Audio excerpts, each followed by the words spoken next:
जय हिंद दोस्तों, स्वागत है आप सबके आपके अपने YouTube channel self study with Kundan Kumar में। आज बात करेंगे पॉलिटिकल साइंस कक्षा 12वीं और आप सबके लिए पॉलिटिकल साइंस से मॉडल पेपर तैयार किए हैं जो कि सेट 7 है। और अभी तक आपने 1 से लेके 6 तक सेट नहीं देखे हैं तो जाके जरूर देखिएगा, क्योंकि यह 6 का 6 सेट आपके बोर्ड एग्जाम के लिए बहुत ही ज्यादा इंपॉर्टेंट है, प्लस आपके नॉलेज के लिए भी बेस्ट वीडियो है।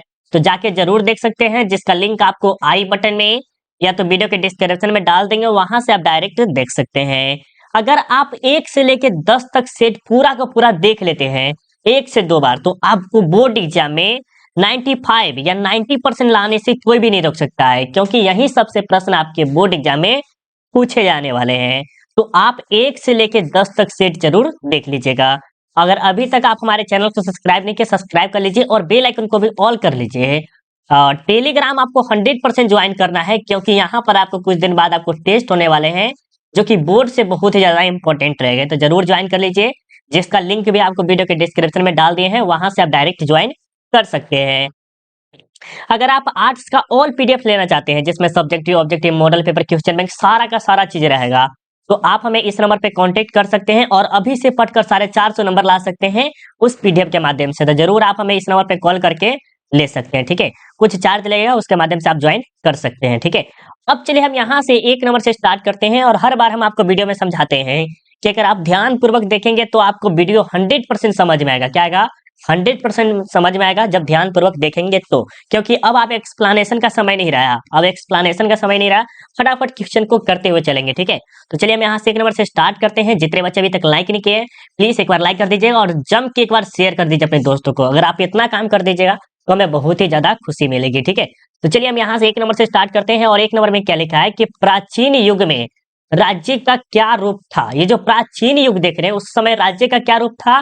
तो नगर और राज्य कहा जाता था। क्या कहा जाता है? राज्य और नगर कहा जाता था। तो ये आपका राइट आंसर है, ठीक है। अब 2 नंबर प्रश्न में देखिए, 2 नंबर जो प्रश्न है वेरी वेरी इंपॉर्टेंट प्रश्न है, क्योंकि बहुत बार पूछा गया है कि किसने कहा है कि मनुष्य जन्म से स्वतंत्र है किंतु हर जगह बेरियों में जकड़ा हुआ है। जैसे कोई मनुष्य जन्म लेता है तो क्या है? स्वतंत्र है, जन्म लेते ही स्वतंत्र है, किंतु क्या करा है? किंतु हर जगह बेरियों में जरा हुआ, मतलब कि पकड़ा हुआ, कोई रोक रहा है उसे। तो ये जो शब्द जो बोले हैं ये आपको रूसो साहब ने बोले हैं। तो आपका राइट आंसर क्या होगा? सी होगा, याद रखिएगा।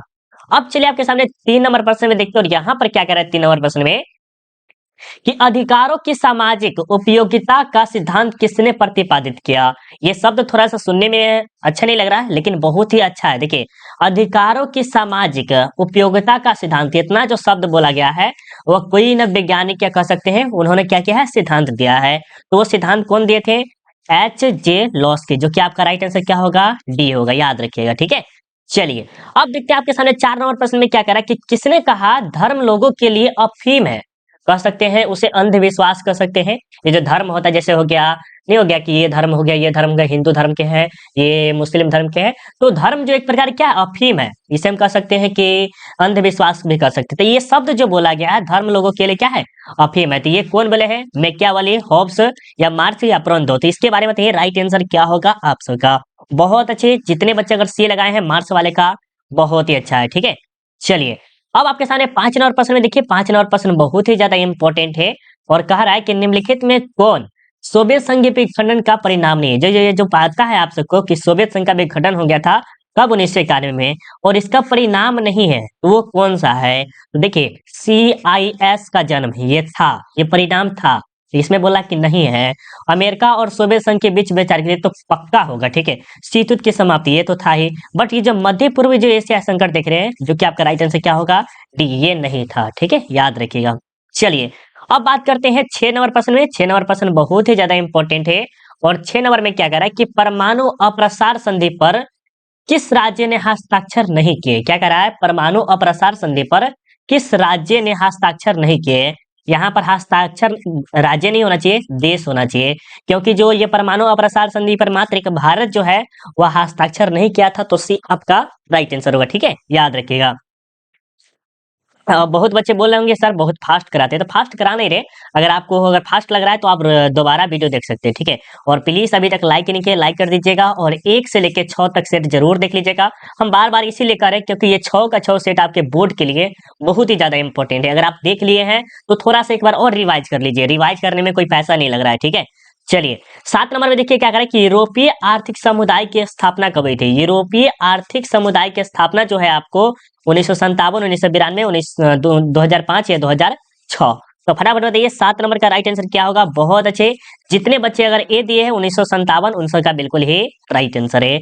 अब 8 नंबर देखिए क्या करें कि एमनेस्टी इंटरनेशनल किससे संबंधित है। तो आप सबको बताया है कि एमनेस्टी इंटरनेशनल जो है वो मानवाधिकार से संबंधित है, जो कि आपका राइट आंसर क्या होगा, बी होगा। और मानवाधिकार दिवस कब मनाया जाता है, 10 दिसंबर को मनाया जाता है। किस लिए मनाया जाता है, तो मानव के अधिकार के लिए। किसके लिए, मानव के अधिकार के लिए, या मानव कह सकते हैं कि गोरा काला है उसके अधिकार के लिए, उसके चलने फिरने ये सबके बारे में ये आंदोलन हुआ था, कर सकते हैं, ठीक है। चलिए अब आपके सामने 9 नंबर प्रश्न में देखिए क्या कह रहा है कि किस देश के प्रभुत्व से एक ध्रुवीयता कायम हुई। वीवीआई प्रश्न है, रट लीजिएगा, बहुत ही अच्छे। क्या करिए कि किस देश के प्रभुत्व से, क्या करें, प्रभुत्व से एक ध्रुवीयता कायम हुई। एक ध्रुवीयता जो थी मात्र वो अमेरिका की थी। कब, जब 1945 से लेके 1991 तक शीतयुद्ध चला, ठीक है। और उसमें क्या क्या, यूएसए जिसे अमेरिका के नाम से जानते हैं, यूएसएसआर जिसे आप संयुक्त राज्य संघ के बारे में जानते हैं, जिसे अभी रूस के नाम से भी अभी जानते हैं हाल फिलहाल में, ये क्या हुआ, इसका विघटन हो गया। क्या हुआ, इसका विघटन हुआ 1991 में। उसके बाद क्या हुआ, एक ध्रुवीयता कायम हो गई। एक ध्रुवीयता का अर्थ हो गया कि एक ही आदमी मालिक हो, एक ही आदमी हुकूमत करे किसी भी देश पे, ठीक है। समझ में आ रहा है ना, वीवीआई प्रश्न है, अच्छे से रट लीजिएगा। अब देखिए 10 नंबर में क्या कह रहा है कि स्वतंत्र राज्य के राष्ट्रकुल की स्थापना किसने की थी। बहुत ही अच्छा सा प्रश्न है, अच्छे से समझिए। आपका जो राइट आंसर जो होगा क्या होगा 10 नंबर का, बिल्कुल ये तो सीन वाले का गजब है, आपने सी जितने बच्चे लगाए उन सबका राइट आंसर, ठीक है। अब 11 नंबर में देखिए क्या कह रहा है कि सोवियत संघ के अंतिम राष्ट्रपति कौन थे। देखिए सोवियत संघ के जो अंतिम राष्ट्रपति थे, जो कि 1985 में या ऐसे ही कुछ समय में वो क्या करते हैं, वो अपना गद्दी छोड़ देते हैं 1985 में। हाँ, मिखाइल गोर्बाचेव थे जो कि लास्ट थे, वो आप सबको पता है मिखाइल गोर्बाचेव। और ये कब अंतिम जैसे राष्ट्रपति थे, मिखाइल गोर्बाचेव, आपका राइट बिल्कुल सही है। और मिखाइल गोर्बाचेव ने क्या किया, राष्ट्रपति का पद क्या किया, छोड़ दिया। वो कब छोड़ दिया था वो आपको कमेंट करके बताना है, ठीक है। अगर पता है तो कमेंट जरूर करके बताइएगा। अब 12 नंबर प्रश्न में देखिए क्या कह रहा है कि संयुक्त राष्ट्र अमेरिका का प्रथम राष्ट्रपति कौन था। संयुक्त राष्ट्र अमेरिका, अमेरिका का जो प्रथम राष्ट्रपति था वो कौन था, आपको कमेंट करके बताना है। George Washington, George Bush, Abraham Lincoln, या इनमें से कोई नहीं। अब्राहम लिंकन भी बहुत ही ज्यादा फेमस आदमी थे, इसके बारे में भी पढ़िएगा तो बहुत अच्छा अच्छा ज्ञान देता है वो भी, ठीक है। चलिए 12 नंबर का आपसे का जो बिल्कुल ही राइट आंसर क्या है, जॉर्ज वाशिंगटन जो देख रहे हैं ए, वो आपका राइट आंसर है, ठीक है। चलिए अब देखते हैं 13 नंबर प्रश्न में जो है वो प्रश्न वेरी वेरी इंपॉर्टेंट प्रश्न है, क्योंकि देखिए वेरी वेरी का मतलब क्या हो गया, वेरी वेरी इंपॉर्टेंट। ये प्रश्न आने का चांस है कितना, 17 से लेके 90% तक चांस रहता है कि आ जाए, ठीक है। ये नहीं कह सकते कि 100% आएगा ही आएगा, ठीक है। चलिए 1996 में तालिबान ने किस राज्य में अपना शासन स्थापित किया, जिसे अमेरिका ने 2001 में मिटा दिया। समझिएगा प्रश्न को, बहुत ही ज्यादा इंपॉर्टेंट है। प्रश्न को हम फिर से समझाते हैं क्योंकि वीवीआई है प्रश्न, तो अच्छे से समझाना बहुत ही ज्यादा जरूरी है, ठीक है। चलिए फिर से समझिए क्या कह रहा है कि 1996 में तालिबान ने किस राज्य में अपना शासन स्थापित किया, जिसे 2001 में अमेरिका ने मिटा दिया। देखिए ये जो तालिबान जो देख रहे हैं वो क्या किया, किसी राज्य पर, किसी राज्य ने देश ले लीजिए, किसी देश पर क्या किया, शासन कर लिया, उसे हड़प लिया कर सकते हैं। फिर बाद में क्या किया, अमेरिका ने 2001 में उसे हटा दिया। तो वो कौन सा था, वो इराक था या पाकिस्तान या इराक या अफगानिस्तान, यहाँ पर ईरान था, उल्टा पढ़ा गया है, ठीक है। चलिए बहुत अच्छे, जितने बच्चे अगर डी दिए हैं उन सबका बिल्कुल ही राइट आंसर है, अफगानिस्तान को किया हुआ था, ठीक है। अब देखिए आपके सामने 14 नंबर प्रश्न में देखिए वेरी वेरी इंपॉर्टेंट प्रश्न है कि द्वितीय विश्व युद्ध में अमेरिका ने जापान के किस शहर पर परमाणु बम गिराया था। आप सबको पता है ये प्रश्न बहुत बार पूछा गया है, क्लास 10th में भी पूछा गया है और 12th में तो रिपीट मोड में आया हुआ है। देखिए क्या क्या, द्वितीय विश्व, जो कि आपको पता है 1900 कब से, 1914 से लेकर 1939 से लेकर 1945 तक चला था, राइट, यही था ना शायद। हाँ यही था शायद, आप बताइए कमेंट कि द्वितीय विश्व युद्ध कब हुआ था, ठीक है। चलिए ये हो गया। अब थोड़ा सा कुछ और डिटेल में जान लेते हैं क्या क्या होता है इसके बारे में। ये जो अमेरिका देख रहे हैं ना, क्या क्या, ये जापान के, मतलब अमेरिका समझ सकते हैं कि वो अपना शक्ति दिखाने के लिए जापान के कोई शहर था, जिसका शहर का नाम क्या था वो आपको बताना है। तो नागासाकी था और एक हिरोशिमा था। क्या नाम था?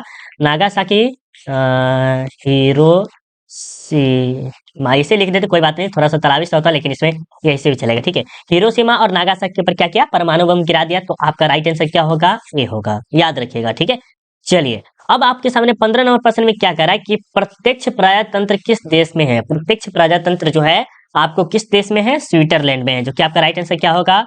सी होगा, ठीक है, याद रखिएगा। अब आपके सामने देखिए, अब आपके सामने है 16 नंबर प्रश्न में क्या कह रहा है कि यूरोपीय संघ की स्थापना कब हुई थी? यूरोपीय संघ की स्थापना कब हुई थी? तो आप सबको पता है ना, 1957, 1992, 2005, 2006। तो फटाफट बताइए कि यूरोपीय संघ की स्थापना कब हुई थी? बहुत अच्छे, ए वाले का बिल्कुल ही राइट आंसर है कि 1957 में यूरोपीय संघ की स्थापना हुई थी। और यूरोपीय आर्थिक समुदाय की स्थापना भी 1957 में ही हुई थी। किसके? यूरोपीय समुदाय, स क्या है? यूरोपीय समुदाय, यूरोपीय समुदाय संघ की स्थापना जो हुई थी वो 1992 में हुई थी, या यूरोपीय संघ की स्थापना कर सकते हैं 1957 में हुई थी। सॉरी, थोड़ा सा उस टाइम मिस्टेक बोल दिए, मिस्टेक नहीं बोले, सही बोले, ठीक है। चलिए, अब आपके सामने देखिए, 17 नंबर प्रश्न में देखिए, बहुत ही अच्छा प्रश्न है। और यहाँ पर क्या कह रहा है कि आसियान को मुक्त व्यापार क्षेत्र बनाने का निर्णय लिया गया। तो कब लिया गया? आसियान को मुक्त व्यापार क्षेत्र बनाने का निर्णय कब लिया गया था? तो आप सबको पता है ना, तो ये जो निर्णय है 2003 में। देखिए, ऑप्शन इसमें नहीं है। अगर ऑप्शन 2010 रहेगा तो ऑप्शन 2010 लगाना है। ऑप्शन 2003 तक ही सीमित है, तो 2003 हम लगा के राइट आंसर कर सकते हैं। 2009 भी रहेगा तो भी आपको 2009 लगाना है, या 2010 भी रहेगा तो भी आपको राइट आंसर लगाना है, या 2003 भी रहेगा तो भी आपको राइट आंसर लगाना है, ठीक है, छोड़िएगा मत। लेकिन अब 18 नंबर में देखिए क्या कह रहा है कि जर्मनी का एकीकरण कब हुआ था? जर्मनी का एकीकरण जो है आपको पता है ना, जर्मनी का एकीकरण जो है आपको पता होना चाहिए। बिल्कुल बिल्कुल, बहुत अच्छे। जितने बच्चे अगर सी लगाए, जर्मनी का एकीकरण जो है 1990 में हुआ था, वो आप सबका सही है। अब देखिए 19 नंबर प्रश्न में क्या कह रहा है कि दक्षिण एशिया में सबसे बड़ा देश कौन सा है? दक्षिण एशिया में सबसे बड़ा जो देश है वो भारत है, पाकिस्तान है, श्रीलंका है, या बांग्लादेश है? तो वो जो आपका देश है वो आपका भारत है, ठीक है। जनसंख्या के मामला में दूसरा नंबर पे है, और बड़ा में सबसे नंबर 1 पे है, राइट। चलिए, अब देखिए 20 नंबर में क्या कह रहा है कि दक्षिण एशिया का कौन सा राज्य नस्लीय उग्रवाद से पीड़ित है? बहुत ही अच्छा अच्छा अच्छा सा VVI प्रश्न है। नेपाल हो गया, भूटान हो गया, श्रीलंका या भारत? क्या कर रहा है? नस्लीय उग्रवाद से पीड़ित है, दक्षिण एशिया का ही कोई देश है। दक्षिण एशिया में टोटल 8 देश के बारे में बताए हैं, 8 देश, जो कि हम आपको समझाए हुए भी है, चैप्टर शायद 3 या 4 में शायद ये समझाए हुए हैं, ठीक है। चलिए, 20 नंबर का बहुत अच्छा आप सबका जो कमेंट आ रहा है वो आप सबका आ रहा है श्रीलंका। श्रीलंका, बहुत अच्छे, जितने बच्चे कमेंट किए उन सबका राइट आंसर, ठीक है। 21 नंबर में देखिए क्या कह रहा है कि किस दक्षिण एशियाई देश में संवैधानिक संकट चल रही है या संकट है? तो वो आपका मात्र जो है सिर्फ एक नेपाल जो देश है, वहां पर क्या है? संवैधानिक संकट है, ठीक है, याद रखिएगा। अब चलिए आपके सामने 22 नंबर प्रश्न में क्या कर रहा है कि संयुक्त राष्ट्र संघ के प्रथम महासचिव कौन थे? संयुक्त राष्ट्र संघ के प्रथम महासचिव कौन थे? तो ये थे ट्रिगवेली, या यूथांत, बीबी घाली, कोफी अन्नान। तो आपको पता है ना, यूथांत थे, राइट। चलिए, नहीं नहीं नहीं, सॉरी, यूथांत नहीं थे, यूथांत नहीं थे। बहुत बच्चे बोलेंगे सर यूथांत नहीं, ट्रिग वैली जो देख रहे हैं, ये जो आपका राइट आंसर, संयुक्त राष्ट्र संघ के प्रथम महासचिव कौन थे? तो ट्रिग वैली थे, जो कि अगर आप गूगल पे सर्च करेंगे तो ये आप राइट आंसर बता देगा, ठीक है, अगर नहीं होगा तो, ठीक। चलिए, अब 23 नंबर में देखिए क्या कह रहा है कि सुरक्षा परिषद में अस्थायी सदस्यों की संख्या कितनी है? सुरक्षा परिषद में टोटल सदस्य की संख्या 15 है, जिसमें से अस्थायी जो है आपके कितने हैं? 5 है। अस्थायी कितने हैं? 5 है, याद रखिएगा। और अस्थायी क्या पूछा जाएगा? कभी कभी पूछा जाता है अस्थायी कितने हैं, तो 10 है। अस्थायी आपको बताना है 5, और अस्थायी कितने बताना है? 10। और सुरक्षा परिषद में कितने सदस्य हैं? तो टोटल 15 है, राइट। अब तो समझ में आ गया होगा ये प्रश्न। चलिए, 24 नंबर देखिए क्या कह रहा है कि दक्षेस का पहला सम्मेलन कहाँ हुआ था? दक्षेस का पहला सम्मेलन कहाँ हुआ था? वो आप सबको पता है ना, कहाँ हुआ था? बांग्लादेश में हुआ था, राइट। बी आपका राइट आंसर। ढाका के बांग्लादेश, कहाँ? ढाका के बांग्लादेश में हुआ था, तो आपका राइट आंसर बी होगा। अब आपको बताना है कि दक्षेस में टोटल 8 देश है, ठीक है, और 8 का कमेंट करके कमेंट बॉक्स में बताएंगे। प्लस में आपको बताना है कि दक्षेस की स्थापना कब हुई थी। देखते हैं कितने बच्चे कमेंट करते हैं। अगर जो बच्चे कमेंट करेंगे उस बच्चे का हम पिन कर देंगे, देखेंगे कितने बच्चे तेज है, ठीक है। चलिए, अब देखिए 25 नंबर में क्या कर रहा है कि नीचे के देशों में आसियान का सदस्य कौन नहीं है। देखिए कह रहा है कि जो 4 ऑप्शन है उसमें से आसियान के सदस्य नहीं है। तो आसियान का स्थापना कब हुई थी हम आपको बताए हैं। देखते हैं कितने बच्चे बहुत अच्छे से कमेंट करते हैं। देखिए कमेंट करना है आपको बस, ठीक है। तो इसमें से आसियान के सदस्य नहीं है तो आपका जो श्रीलंका देख रहे हैं वो नहीं है, क्योंकि इंडोनेशिया, फिलीपींस, सिंगापुर, थाईलैंड और ये मलेशिया, मलेशिया नहीं शायद थाईलैंड, हाँ यहाँ तक जो 4-5 है वो सब क्या है आसियान का सदस्य है। इसमें टोटल ब्रिटेन हो गया है, ये सभी देश थे बाद में जुड़ना स्टार्ट किए हैं, ठीक है। पहले कुछ ही देश थे शामिल, इसमें फिर बाद में जुड़ना स्टार्ट करते हैं। और ये जो श्रीलंका जो देख रहे हैं श्रीलंका, ये आपका सार्क का सदस्य है। क्या कहते हैं? सार्क का सदस्य, जैसे दक्षेश के नाम से भी आप सब जानते हैं, ये भी आपको याद रखना है, ठीक है। चलिए अब आपके सामने 26 नंबर देखिए क्या कह रहा है कि निम्नलिखित में कौन देश सार्क का सदस्य नहीं है। अब देखिए यहाँ पर पहले पूछा गया था आसियान, आसियान, ठीक है, आसियान का सदस्य नहीं है और यहाँ पर सार्क बोला जा रहा है, तो सार्क का सदस्य नहीं है तो वह मात्र आपका कौन है? जापान है। कौन है? Japan, right. ये जो भारत, पाकिस्तान, नेपाल ये सब तो है ही है, बाकी जो आपका है वो जापान नहीं है। अब आपको बताना है कि आसियान की स्थापना कब हुई, सार्क की स्थापना कब हुई थी, आसियान में कुल कितने देश है, इसमें कुल कितने देश है, इसकी स्थापना ये बताइए दिया। हाँ चलिए इतना 2 चीज कमेंट करके बताइए। जितने बच्चे अगर लाइव क्लास में जुड़े हैं तो बच्चे आप जरूर कमेंट करके बताएंगे, हम जरूर आपका कमेंट देखेंगे, ठीक है।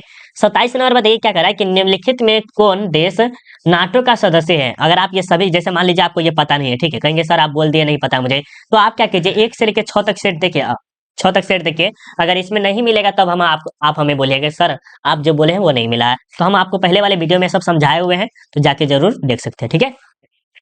क्या कह रहे हैं 27 नंबर देखिए निम्नलिखित में कौन सा देश नाटो का सदस्य है। नाटो का सदस्य जो मात्र एक देश है, आपको पता है ना, क्योंकि रूस, चीन तो है नहीं, रूस भी नहीं है। रूस क्यों रहेगा? रूस तो इसका विरोध ही माना जाता है और भारत तो नाटो से दूर था क्योंकि गुटनिरपेक्ष का नेतृत्व किया था भारत। मात्र एक ब्रिटेन जो देख रहे हैं वो क्या है? नाटो का सदस्य है।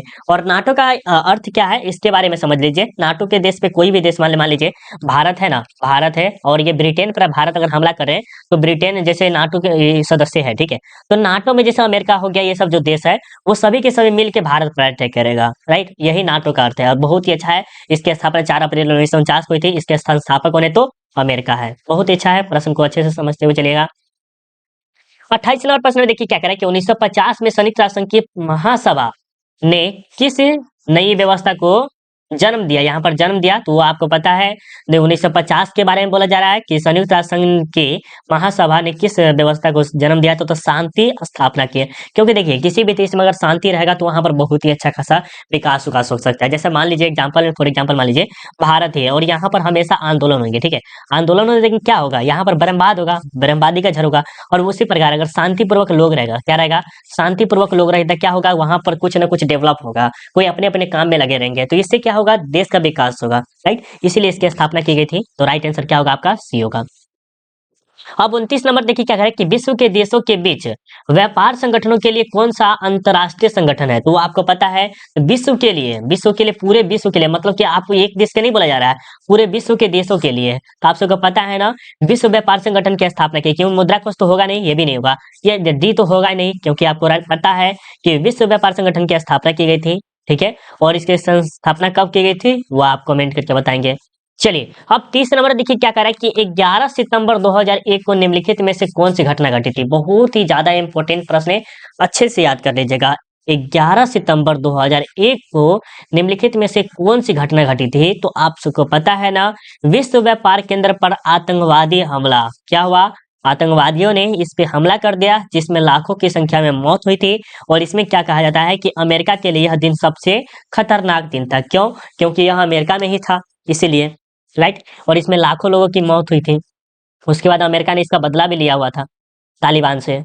चलिए अब आपके सामने 31 नंबर देखिए क्या कह रहा है कि शांति स्थापना के कार्यों की देखरेख किस अधिकारी के अधीन होती है। जैसे शांति स्थापना, जैसे देश में शांति वगैरह है या नहीं है, वह किस कार्य के अधिकारी के पास है।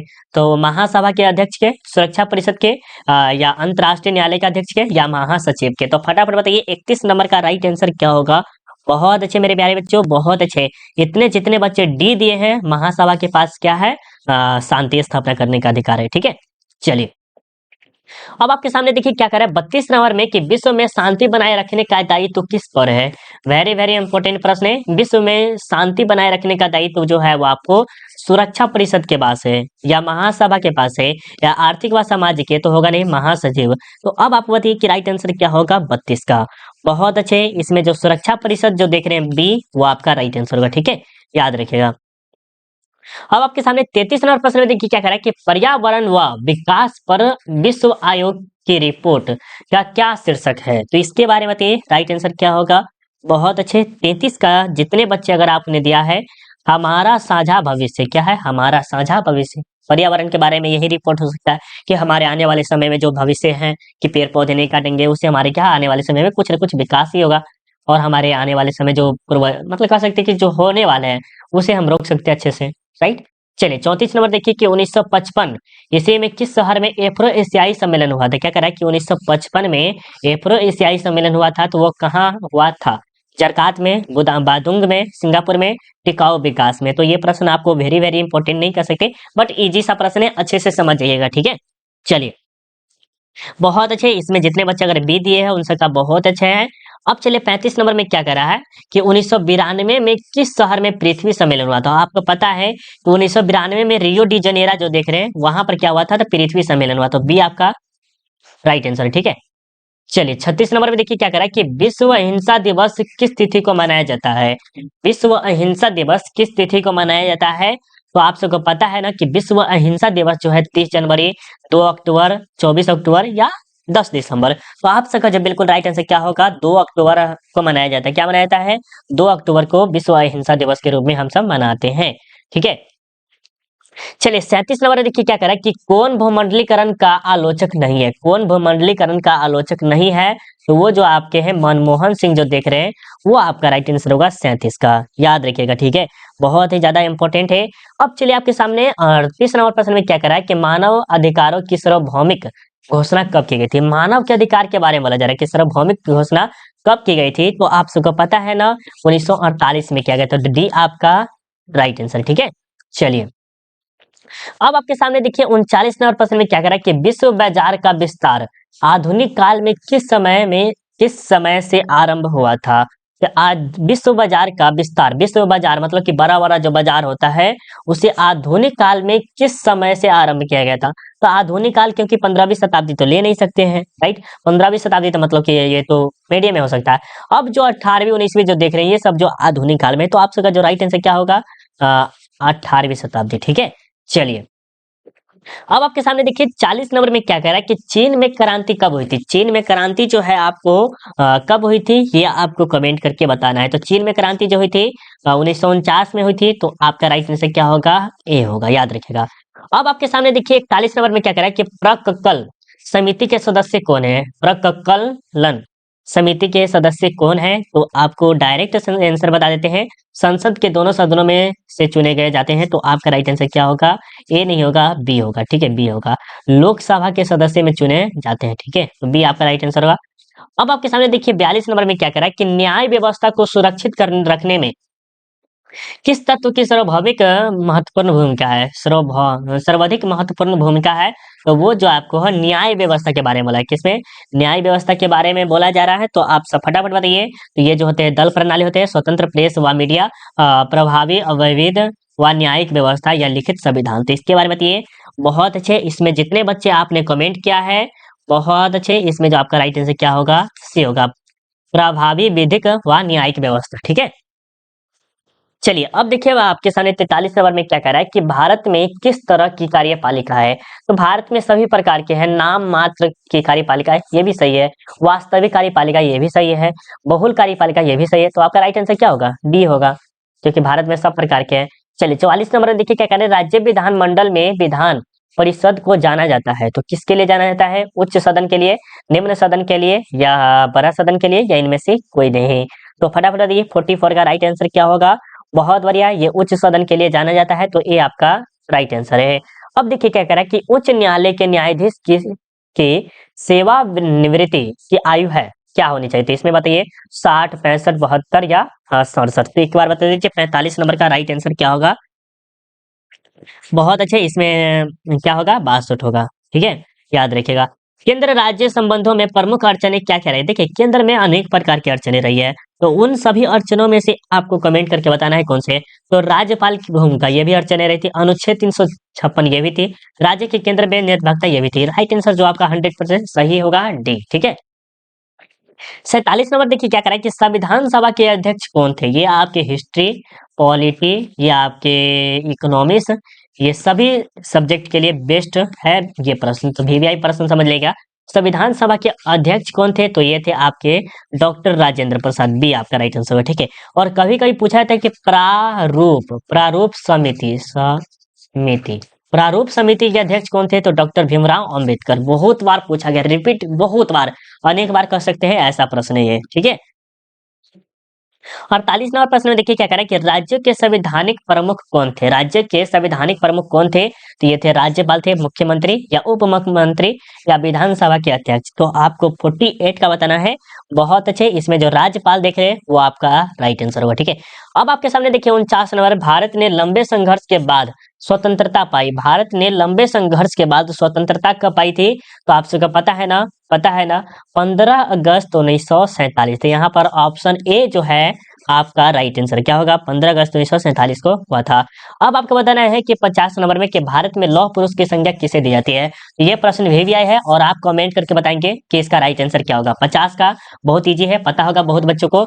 अब आपको कमेंट करके बताना है। ठीक है। अब थोड़ा सा वेट कर लीजिए, किसी भी बच्चों को 1 से लेके 6 तक नहीं देखें। जैसे मान लीजिए आप फर्स्ट बार इस वीडियो को देख रहे हैं, तो 1 से लेके 6 तक जरूर देख लीजिए, जिसका लिंक हम आपको वीडियो के डिस्क्रिप्शन में डाल दिए हैं। देखने से क्या फायदा है? तो फायदा ये है कि अगर आप देख लेते हैं, दोबारा तिबारा देख लेते हैं, तो हम 100% चैलेंज देते हैं कि आप अच्छा खासा स्कोर कर पाएंगे, क्योंकि यही सब प्रश्न आपको आएंगे। और 1 से लेके 4 तक जो सेट है उसमें तो और मजेदार तरीके से समझाया है, एक्सप्लेनेशन के साथ समझाते, जाके जरूर देख सकते हैं। अगर आपको सेट 8 चाहिए या नहीं चाहिए कमेंट करके जरूर बताइएगा। लेकिन हमें मेरे ख्याल से पॉलिटिकल साइंस का नंबर 1 पे जाता है मेरा वीडियो। ठीक है। पॉलिटिकल साइंस का जो वीडियो है मेरा नंबर 1 पे जाता है, तो हम जरूर आप सबके लिए पॉलिटिकल साइंस का अच्छी तरह से तैयारी कराएंगे। ठीक है। तो जरूर आप सब कमेंट करके थोड़ा सा मोटिवेशन दीजिए, ताकि हम आपका कमेंट जो है ना पिन कर सके कहीं ना कहीं। ठीक है। चलिए मिलते हैं अगले वीडियो में, अभी के लिए बाय बाय, जय हिंद जय भारत।